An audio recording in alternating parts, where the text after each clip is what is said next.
Objectif réussi, 1000 km d'autonomie, je savais que je pouvais y arriver.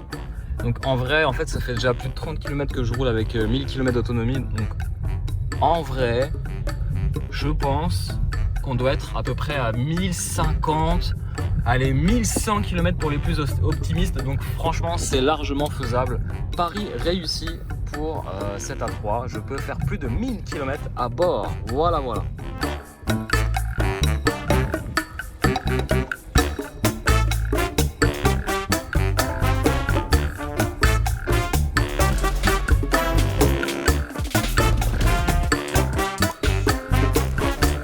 La trappe à essence était bien à droite. Regardez l'AdBlue à remplir tous les 15 000 km. Prix à la pompe 1,22 €. J'ai mis sur 60 € de carburant. Allez, les paris sont ouverts. Ah, ça y est, il semblerait que le réservoir de 50 litres soit plein. Bon, mauvaise estimation de ma part. 39 litres. Allez. C'est à peu près 48 € pour 39 litres, donc il me reste à peu près 10 litres de carburant. Pensez bien aussi en entretien l'AdBlue, alors ça coûte rien, mais c'est une dépense supplémentaire à avoir tous les 15 000 km. Alors, on va voir le résultat un petit peu. Qu'est-ce qu'ils nous annoncent en termes d'autonomie? Alors... qu'est-ce qu'on veut? Non, on veut pas réinitialiser. Ok. En autonomie, je suis à 980 km d'autonomie. Bon, presque 1000 km. Donc voilà, on va dire que l'objectif est quasiment atteint. Je pensais honnêtement dépasser facilement les 1000 km. On arrive à 980 km d'autonomie. Voilà.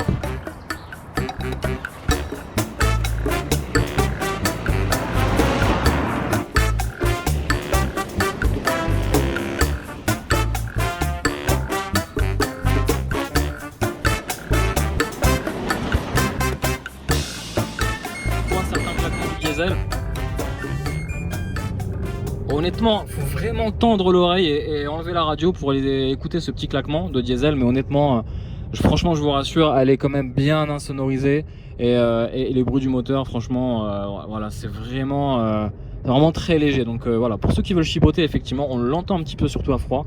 Mais honnêtement, c'est loin d'être horrible.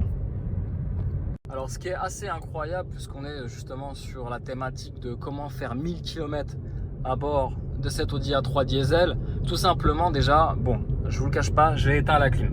Déjà, d'une, ça joue sur les consommations, ok, et de deux, regardez, j'arrive à 4,6 litres au 100. Ce qui est assez incroyable quand même, parce que bon, on est quand même sur un moteur 150 chevaux, on est quand même sur une voiture qui fait presque 1400 kg, donc autant vous dire que quand même, ça reste un exploit, d'autant plus que c'est même pas une hybride, hein. C'est même pas il n'y a même pas de micro-hybridation, ou très peu. Donc c'est assez incroyable d'arriver à justement ces consommations là et qui nous permettent justement de dépasser les 1000 km d'autonomie avec un réservoir, je le rappelle, de 50 litres.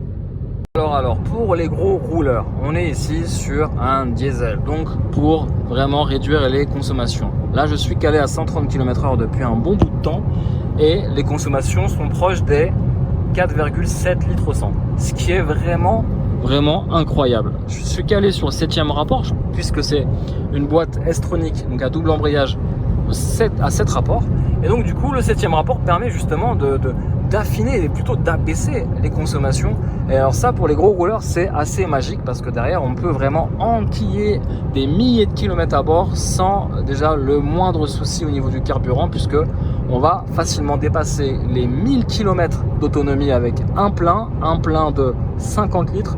Je vous laisse faire le calcul. Aujourd'hui, au prix du diesel, on va dire 1,35 à 1,40, on va dire qu'on est sur un plein qui va vous coûter entre 65 et 70 € pour franchir la barre des 1000 km d'autonomie.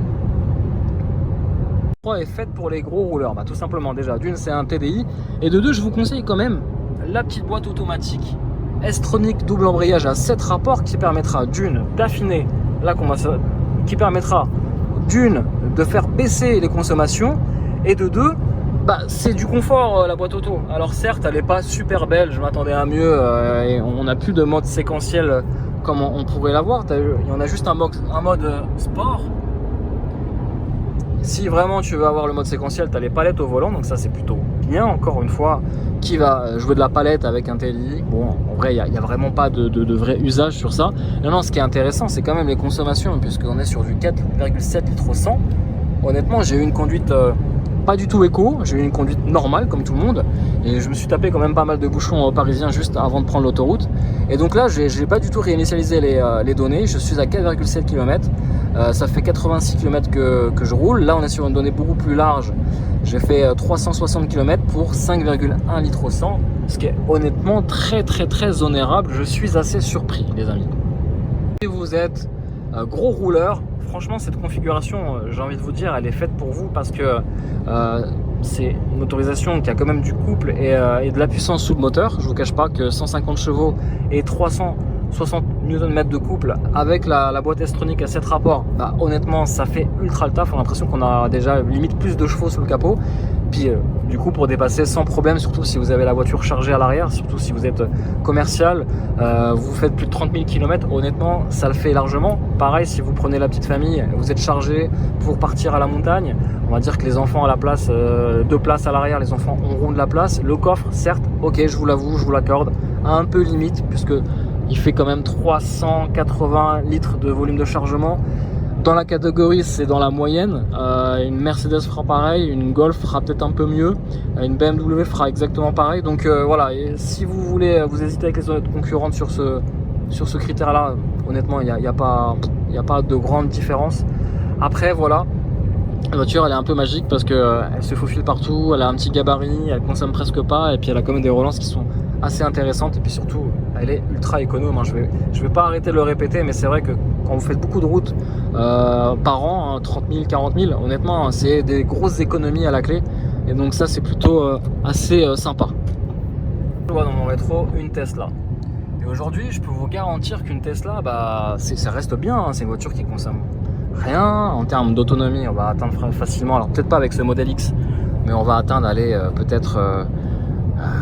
on va atteindre les 500-400 km d'autonomie. Alors c'est vrai que vous hésitez aujourd'hui avec une voiture diesel qui peut-être demain sera condamnée, ou le futur peut-être une Tesla Model X.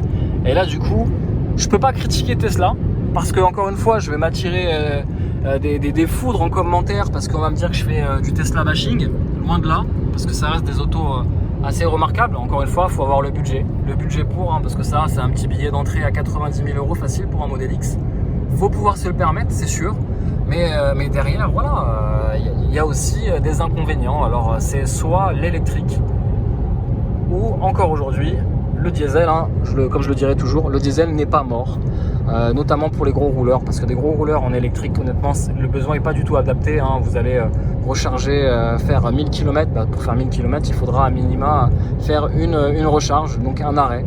Donc bon bah voilà, après c'est un choix aussi au niveau des taxes, parce qu'effectivement vous avez moins de taxes sur un électrique que sur un diesel, mais là après voilà, ça dépendra de vos besoins, mais c'est sûr que si vous faites 30 000 km à l'année, je vous déconseille quand même l'électrique.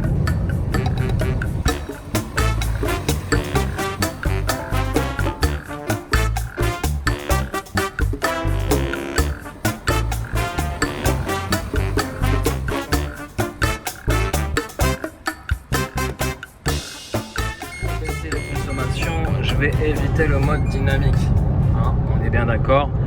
Pour faire mon pari de faire plus de 1000 bornes avec, je vais me mettre en mode éco, hein. C'est ce qu'ils appellent le mode efficiency. Hop, c'est sélectionné, et là du coup ça va agir sur plusieurs choses: la pédale d'accélérateur, la direction beaucoup plus souple, et surtout une boîte de vitesse qui va être un peu plus lente. Et surtout ça va agir sur la clim. Là j'ai désactivé la clim pour vraiment économiser un petit peu d'énergie, mais la clim va se mettre totalement en mode éco pour faire justement des économies d'énergie. Donc voilà, ça c'est un petit peu les compromis pour gagner en kilomètres, mais je peux vous garantir qu'au final, à la clé, ben, on va les franchir ces 1000 km. Sur autoroute, calé à 130 GPS bien sûr, vous avez tous repéré. Non mais c'est assez incroyable. Je m'attendais pas honnêtement à être aussi bas en termes de consommation. Pour vous dire, j'ai déjà fait 60 km d'autoroute, calé à 130, 132. Ça fait à peu près 36 minutes, 40 minutes que je conduis. Et la voiture, elle est calée à 4 litres au 100. Ça veut dire, concrètement, que cette Audi A3 35 TDI, elle a un réservoir de 50 litres. La 30 TDI de 116 chevaux a un réservoir de 45 litres, je préfère vous le dire. Celle-ci, elle a 50 litres. Ça veut dire que si vous faites le calcul, vous me suivez, on fait plus que 1000 km avec un plein, on fait 1250 km. Si vous faites que de l'autoroute, si vous êtes gros rouleur, honnêtement, je vous conseille clairement cette motorisation. Elle n'est pas sous-motorisée, ça veut dire que vous n'allez pas être obligé d'accélérer et taper dans les rapports pour maintenir un certain régime et du coup surconsommer. Là, les 150 chevaux suffisent largement. Et alors, si vous faites beaucoup d'autoroutes ou vous êtes commercial ou quoi que ce soit, honnêtement, là, l'économie est vraiment là. 4 litres au 100 km, j'ai jamais vu ça dans un diesel de 150 chevaux. Franchement, c'est assez bluffant. Alors, la clé, c'est que je me suis mis ici en mode efficiency, donc en mode éco, hein, clairement. Et puis la boîte automatique à 7 rapports, à mon avis, joue aussi en cette faveur. Donc honnêtement, c'est assez bluffant. Bien, avant, j'avais une Golf 5 1,9 litre TDI 105 chevaux, boîte méca 5 rapports. Et à la base, à cette époque-là, c'est-à-dire il y a plus de 10 ans, on la surnommait déjà le chameau parce qu'elle faisait presque 1100 voire 1200 km. Ici, on est quand même sur une nouvelle génération, plus lourde, plus technologique. Et honnêtement, c'est quand même presque un miracle, ça relève du miracle, de faire plus de 1200 km avec une voiture moderne d'aujourd'hui. Donc franchement, chapeau Audi. Alors dites-moi un petit peu, vous, qu'est-ce que vous faites un petit peu comme consommation avec votre diesel, sachant qu'il faut le souligner, mais hier, j'ai réussi à atteindre les 3,6 litres au 100 en roulant à 80 km/h, donc en respectant correctement les limitations de vitesse. Donc c'est assez incroyable. Sur un trajet qui coûte à peu près 1h30 de temps, on est sur une consommation extrêmement basse. Je crois que c'est la première fois que je conduis une voiture aussi économique, à part une voiture électrique. Pour atteindre ces chiffres, pour atteindre cette donnée vraiment très économe, 3,6 litres, bien entendu, j'ai respecté les limitations de vitesse au kilomètre près, mais par contre, j'étais pas en dessous, je vous garantis. Donc, en gros, ce sont des chiffres que vous pouvez réellement réaliser sur des trajets entre mix autoroute, route nationale et départementale. Voilà. Sachant qu'aujourd'hui, les routes nationales et départementales sont limitées à 80, ça permet encore une fois d'abaisser les consommations. Je vais refaire un millième point conso. Ça y est, on a clairement franchi la barre des 1000 km d'autonomie. Je rigole parce qu'en fait, ça fait déjà 60 km, voire plus, que je roule avec 1000 km d'autonomie. Donc en gros, en vrai de vrai, cette fois-ci, en autonomie réelle totale, on approche des 1100 km. Certifié, vraiment. Et ici, là, pour une fois, j'ai fait que de la ville et de route rapide. Je suis à 4,8 litres au 100. Donc voilà, encore une fois, je suis avec le mode le plus efficient, le mode efficiency. Voilà le défi de faire plus de 1000 km à bord de cette A3 en diesel. Bah, c'est possible, tout simplement. Il faudra avoir un petit peu le pied léger sur l'accélérateur.